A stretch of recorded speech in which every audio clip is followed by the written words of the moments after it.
A grassroots campaign is underway to change the state flag and seal in Massachusetts. Adopted in 1898 but referring to colonial times, the symbols have been criticized for affirming the use of violence against Native Americans. To tell us about the push for change and legislation at the State House is a member of the Campaign for Changing the Massachusetts Flag and Seal, David Detmold. Thank you very much for being with us, David. My pleasure. First of all, this is a long campaign, even in terms of one of our state reps in Boston who was recently voted out of office, Byron Rushing. Take me into some of that history first. Well, for 34 years, great African-American legislator from Boston, Byron Rushing, introduced and reintroduced faithfully every session a bill to change, basically to set up a special commission to investigate the flag, the seal, and the motto of the Commonwealth. But this special commission, were it ever to be voted into being, clearly would recommend a change. You don't go to all that trouble and then say, we like it just the way it is. So Byron Rushing carried the torch for this for 34 years and never got it through the Senate. One time, several years ago, the House approved setting up this special commission to review the flag, but the Senate never supported it. This session, quite a different story. We do have 11 senators now co-sponsoring, including the Senate President pro tem, 3 members of the Senate leadership. So there is gathering momentum in the Senate, and we now have 27 representatives who are co-sponsoring. This is more than triple what we had last session. Clearly there's a momentum building for a change. Now, when I look at the symbol on the flag, I see what looks like a sort of a standard Native American. Doesn't look all that disrespectful compared to what some sports teams have done with their caricatures over the years. So why is this flag such a problem? Well, I think if you spoke to any Native person in the Commonwealth who has ever looked at it, they would say the first thing that jumps out at them is the fact that there's a white hand holding a naked colonial broadsword poised directly above the Native figure. It's the sword over the Native's head that, particularly in combination with the first part of the Latin motto underneath that says peace under the sword, that's how it's commonly translated. It's that juxtaposition of imagery that has led the Commissioner of Indian Affairs, for example, Jim Peters, to say there are aspects of this state flag and seal which all too accurately represent the genocide in our past. There's a long history of violent relations, let's put it that way, between what Native people call the white settler society, of which I am a descendant. I'm not Native, I have no Native blood. There's a long history of violent relations, and people blame one another for how that started and how that ended.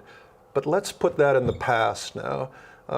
It's now coming up on the 400th anniversary of the Pilgrim Landing. Next year is the 400th anniversary. Wouldn't this be an ideal time to say, this image, this sword over the Native person as our state symbol, could also be relegated to the past, and we could honor Native people if that is what we wish to do, by including them in the process of designing a more harmonious image for our state. This is BNN News, and we're talking with David Detmold from the Campaign to Change the Massachusetts Flag and Seal.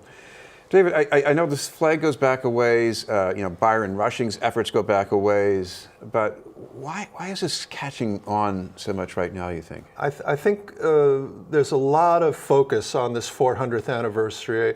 The state of Massachusetts is going to invest millions in what they hope will be a tourism bonanza, looking at the actual landing of the Pilgrims at the tip of the Cape, and then the first settlement here at what was called Patuxet and is now referred to as Plymouth.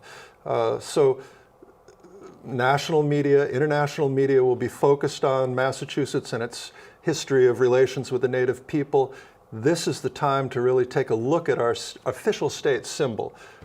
It has been the subject of controversy for 34 years and beyond, and it is really only one of only 2 state flags in the country, the other being Mississippi with the Confederate stars and bars, the battle flag of the Confederacy is still the state flag in the image of the state flag of Mississippi.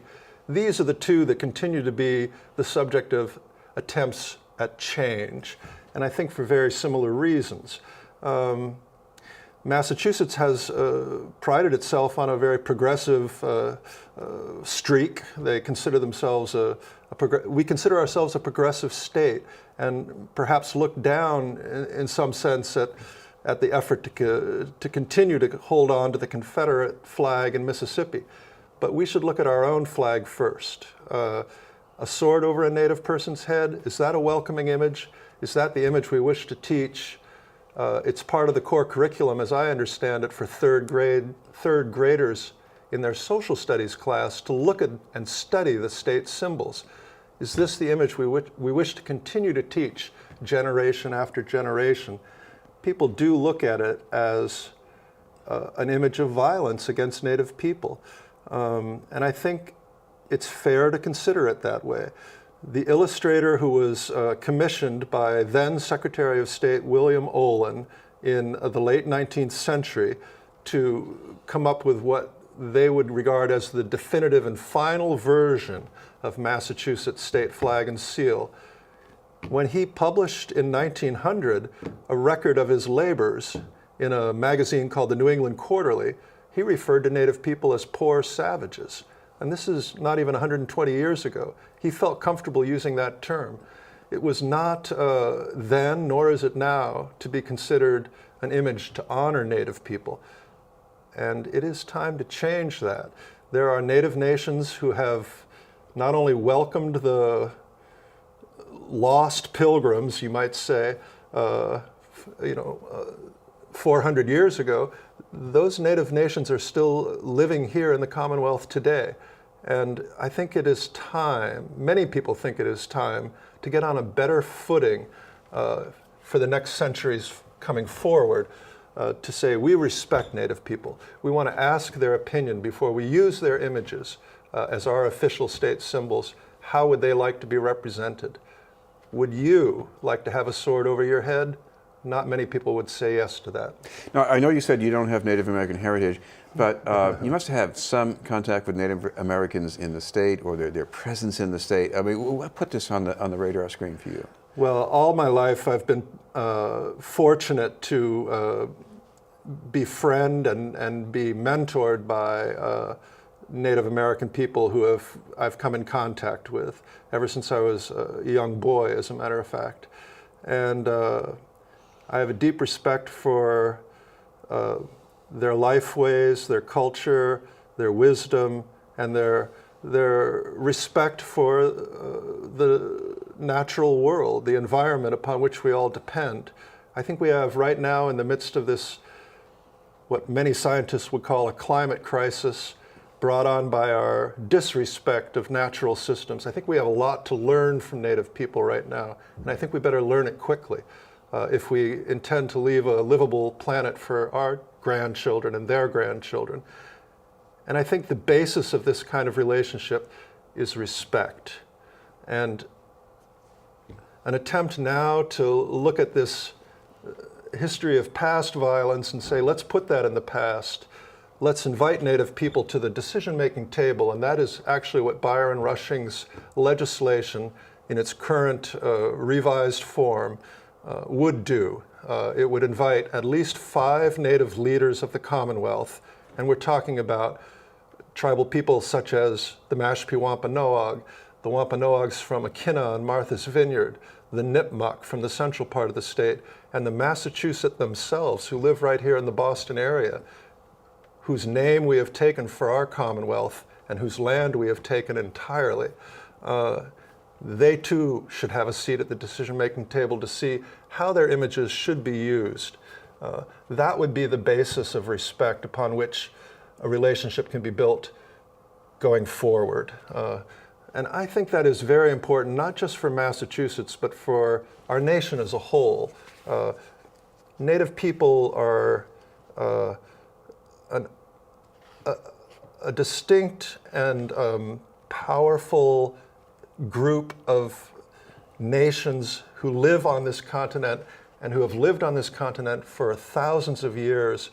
And it is their wisdom about how to live well within the ecological bounds of this continent that we need to pay attention to right now if we are ever going to recover from the climate crisis, the ecological crisis that we have created in a land that they once cared for and still do care for. Thank you very much for being with us. It's my pleasure. David Detmold from the Campaign to Change the State Flag and Seal.